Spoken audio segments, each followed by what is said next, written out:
And hello, Mr. Theobald, chairman of the ACIA. What do you think are the main reasons that caused the big credit crisis? Yeah, well, effectively, as you imply, sort of crises like this are sort of multifactorial in their origins. There are combinations, obviously, of financial market phenomena, also sort of political phenomena and sort of other macroeconomic phenomena. So it was a combination of sort of these variety of different factors. Clearly, if we're looking at the crisis, obviously one of the triggering events, one of the events that signalled we were in the crisis was the subprime housing problem sort of in the United States. And clearly, then we sort of moved into the, obviously we'd suffered with the Bear Stearns sort of problem, and then with Lehman Brothers, the situation became really sort of quite critical.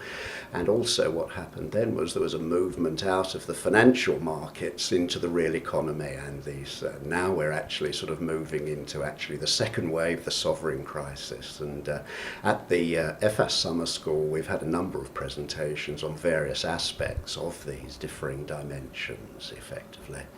And what do you think will be the near future when we look back to the recent presentations of the exit strategies? Yes, well, clearly the near future is sort of particularly uncertain.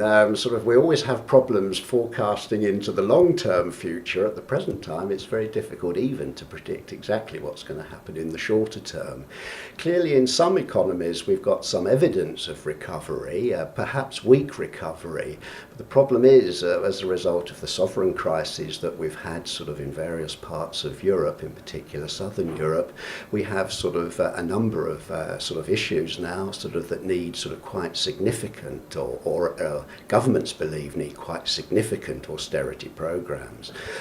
The real issue here from the macroeconomic political government perspective is the timing and size of these adjustments. Clearly at some stage there needs to be some degree of adjustment.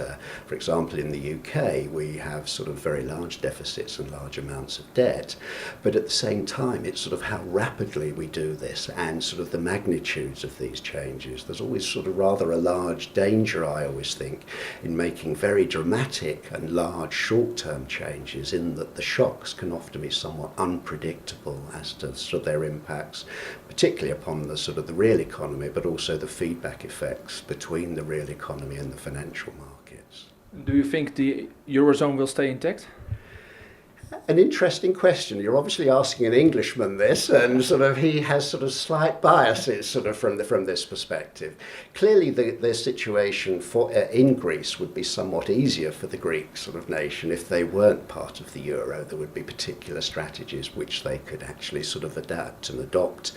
One of the issues I think as well is that when one goes back to the formation of the euro, in many ways it was a political decision. It was political phenomena that drove the formation of the euro, and in lots of ways I feel that it's political decisions that have actually got to be made to solve this current crisis problem that we're having with sovereign debt. That is, it has to be an amalgam of both political decisions and economic decisions.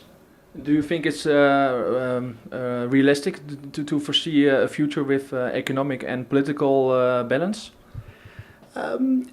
I suppose I'm an eternal optimist. Yes, I do. Inevitably, the political dimension and the economic dimension are closely interrelated, and there are feedback sorts of effects between the two. So I think there is the potentiality of this being achieved. Yes. Okay, Mr. Theobald, thanks for the interview. Right. Okay. Thank you very much.